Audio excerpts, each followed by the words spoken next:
안녕하세요. 쿤입니다. 오늘도 환율에 대해서 한번 말씀드리려고 합니다. 오늘은 어제 정부에서 발표한 해외 주식에 대한 이제 세제 혜택들, 양도소득세를 최대 100%까지 면제해 주겠다라는 세제 혜택에 대해서 이게 어떤 성향인지에 대해서 좀 한번 말씀드려 보려고 하는데, 저는 어제 세제 혜택을 보고 들었던 생각이, 과거에 저희 IMF 때 전 국민 금모으기 운동을 했을 때의 정책하고 좀 굉장히 유사하다는 생각을 했습니다. 당시 KBS 뉴스에서 나왔던 그걸 보면, 금모으기 캠페인에 총 166만 명이 참여를 했고, 금 한 돈당 5만 8천 원 정도의 교환을 했다라는 거예요. 그러니까 결국 당시에도 사실 금은 기축통화로서의 그 지위를 유지하고 있었고, 현재도 동일한데, 당시에도 원화 가치는 굉장히 하락돼 있었고, 현재도 이제 같은 상황이죠. 대외 환경은 비슷한데, 결국 당시에 국민들이 금을 개인적으로 보유했던 분들은 기축통화인 금을 내주고 5만 8천 원의 원화를 받았다는 거예요. 그러니까 사실 이 교환의 의미에서 봤을 때는 재무적으로 굉장히 좀 손해를 많이 봤다라고 저는 생각을 하고 있습니다. 그래서 당시의 뉴스를 좀 살펴보면, 금을 접수시킨 166만 명에게 판매 대금이 일제히 지급이 됐다. 그래서 수출 대금으로 우리 돈으로 약 1조 8천억, 각종 비용 등을 합산해서 정산한 결과 금 한 돈에 58,400원이 지급이 됐다라는 건데요. 결국 이제 지금 이거하고 비슷한 거죠. 사실 고환율의 원인이 서학개미의 영향이 아주 없다라고 볼 수는 없겠지만, 결국은 이 세제 혜택을 보면서 들었던 저는 IMF 때 금메오기 운동하고 똑같다고 생각을 하는 겁니다. 예. 그래서 당시로 좀 보면, 당시에 한돈이 5만 8천 원에 내가 정산을 받은 거예요. 결국 교환한 거죠. 자산을 교환한 건데, 현재 금이 한돈에 거의 92만 원, 93만 원 정도 하고 있고, 어제도 금이 또 올랐어요. 금 가격이 올랐다는 기사가 났고, 그래서 당시에 5만 8천 원 갖고 있으면 지금 한 5천 원 정도 가치가 될까요? 예. 그래서 국가적으로는 굉장히 필요한 선택이었다고 볼 수 있지만, 개인의 자산 관점에서는 손실로 이어진 경우가 많았다라는 겁니다. 그래서 이번에 발표된 세제 혜택도 같은 거예요.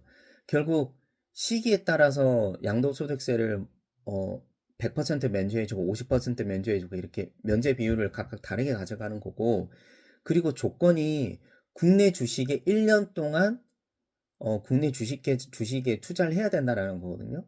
근데 어제 영상에서도 말씀드렸지만, 어제 미국의 GDP 성장률이 4.3%, 우리나라 내년도 경제 성장률이 1%대입니다. 그러면 내가 인덱스에 투자를 한다고 가정을 했을 때, 미국에 넣으면 4% 먹는 거예요.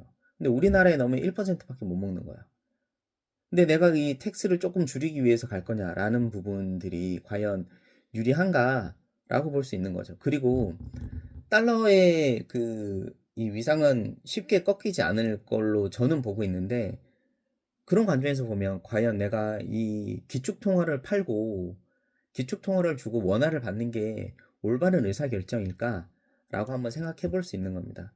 그리고 이제 정부는 사실 필요하죠. 그러니까 지금 10월 달에 타결된 그 관세 협상, 우리가 실제로 내년부터 20빌리언이에요. 그러니까 원화로 이제 200빌리언, 200빌리언을 줘야, 200억 달러를 줘야 되는데, 이게 현금 투자액이 20빌리언인 거고, 근데 그거와 별개로 트럼프의 이제 소셜 미디어에 올라온 글을 보면, 민간에서 투자해야 되는 게 650빌리언이에요.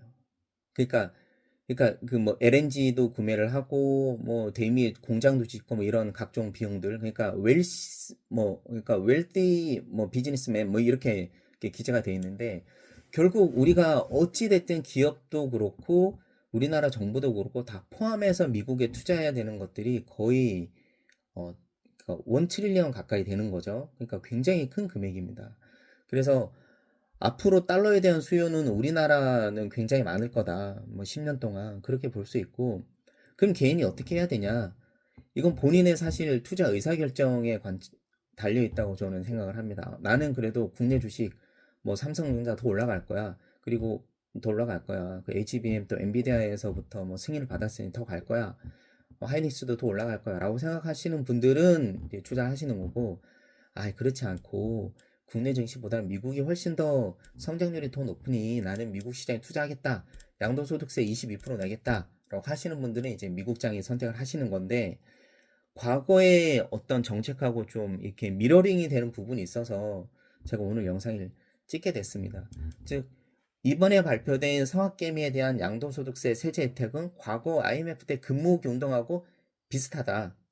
근데 정부 입장에서 굉장히 필요한 정책이지만 개인의 관점에서 봤을 때는 좀 더 다른 고민을 할 필요가 있다. 그래서 쉽사리 원화를 바꾸는 거는 저는 추천하지 않는다. 근데 다만 이건 개개인의 투자 성향 그리고 본인이 갖고 있는 재정적 환경에 따라서 다를 수 있으니까 한번 잘 선택을 해보셔라 라는 거고, 그냥 세제 혜택만 좀 많이 부각이 되는 것 같아서 우리가 과거의 어떤 정책하고 성격을 한번 비교해보는 게 좀 의미 있겠다 싶어서 이번에 영상을 찍게 됐습니다. 오늘은 여기까지 말씀을 드리고 다음에 또 찾아뵙겠습니다. 감사합니다.